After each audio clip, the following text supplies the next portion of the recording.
Hello, this is Chris Reddick with Chris Reddick Financial Planning. In this blog post, I write about, is your Texas pension enough for retirement?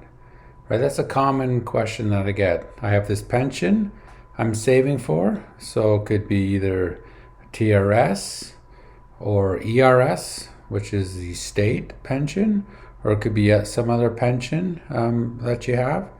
Those are the most common. Is it enough for your retirement goals, so you can live a comfortable retirement?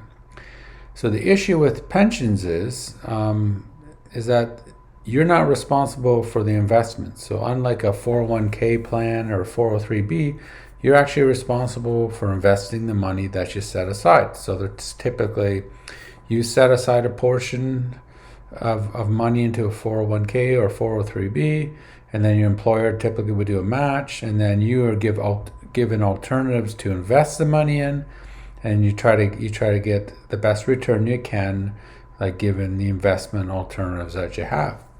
So a pension is different, is that you don't take the responsibility for the investments.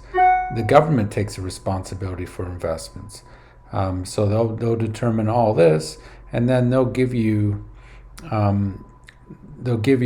monthly annuity after you meet certain service requirements. So you've worked X number of years, and maybe the top 3 years of pay, and then it'll give you some sort of annuity or guaranteed monthly income until you pass away, and there could be some sort of survivor's benefit. Now with pensions in Texas, as in other states in the U.S., there's what's called underfunding, meaning that the current amount of money in the pension will not fund, if say it's funded 76%, it would not fund all participants at the current period of time.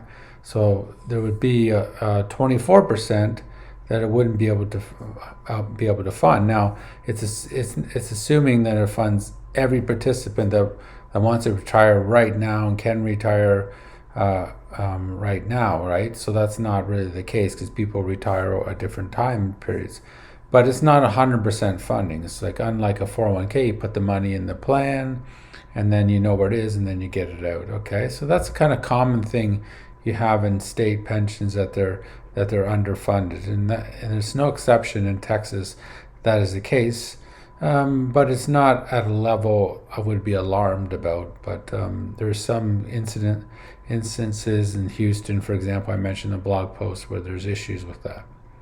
All right, so there's, as I mentioned, there's two types of retirement plans. You have the defined benefit plans, which are becoming, increasingly rare, and then you have defined contribution plans, which are 401k plans, and then you might have some sort of hybrid plan, meaning you have a little bit of both, where you'd have a defined benefit plan, and then you also have 401k or 403b plan that you can participate in as well. So many school districts, universities, and so forth have these things in state government, where you can participate also in like a 401k type of plan. All right, so that's kind of the landscape of the retirement system in Texas with pensions and so forth. But I think the message is that a pension, the question is it enough for retirement, a pension in retirement? Well, typically you would get Social Security, and then if you had a pension, you would get your pension, okay? And then also it's recommended you save beyond that, maybe in a 403b, a 401k, a Roth IRA, individual retirement account, or a traditional IRA. So in my opinion, it's better to save more rather than just try to go with what is provided, like through a pension, for example. All right, so overall I think the pensions are really solid in Texas. It's not something you should really worry about, not the money not being available. I'm sure to be available, but the message is not just rely on a pension, but look at other ways of saving for retirement, such as the 403b, 401k, or individual IRA. Okay, if you need some help, reach out, and I hope I can be of service. Thank you.